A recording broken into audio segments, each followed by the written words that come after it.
Hello students, this is lecture 3 of your chapter Electrochemistry and you have to calculate the Avogadro constant by electrolytic method.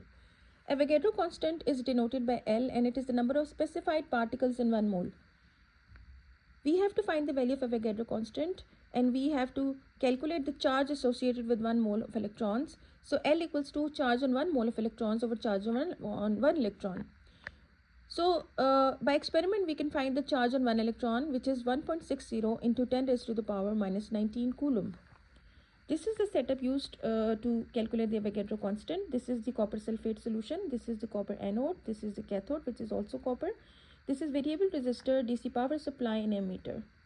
Okay, the procedure is you have to weigh the pure copper anode and pure cathode, that is copper cathode, separately, and you have to arrange the apparatus as shown here, and you have to pass a constant electric current for a mere time interval. Now remove the cathode and anode and wash and dry them with distilled water first and then with propanol, and reweigh the cathode and anode. Okay, now the cathode increases in mass because copper is deposited, and you can remember it with pure cat. As I told you earlier, red cat, that is the reduction takes place at cathode. Similarly, the pure copper is deposited at cathode, pure cat. Okay, and the anode decreases in mass because the copper goes into a solution as copper ions.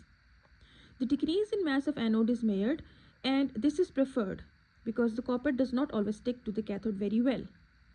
So you see the decrease in the anode, and then you will get to know the value of the Avogadro constant. A simple calculation is shown, like you have to use a current of 0.20 ampere for 34 minutes. Then mass of anode at start of the experiment is supposedly 56.53 grams, and mass of the anode at the end is 56.40 grams. Now the mass of the copper removed from anode is 0.13, that is, you just have to subtract these two.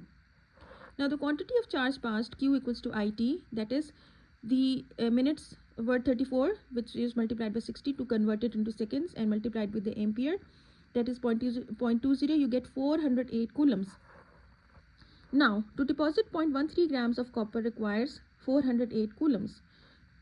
To deposit 1 mole of copper, that is 63.5 grams, because this is the AR of copper, you require simply unitary method 63.5 by 0.13 over 408 coulombs. But the equation for the electrolysis shows that 2 moles of electrons are needed to produce 1 mole of copper, as this is shown in the half equation. Copper positive 2 plus 2 electrons change to copper deposited. So the charge on 1 mole of electron is this into half, which is equals to 99,600 coulombs. So if the charge on 1 electron is 1.60 into 10 power minus 19 coulomb, by the first equation that I showed you earlier, L equals to 99,600 over the charge on 1 electron equals to 6.2 into 10 power 23, which of course you know that this is Avogadro constant, and this is in good agreement with the accurate value of 6.02 into 10 power 23 per mole. Okay.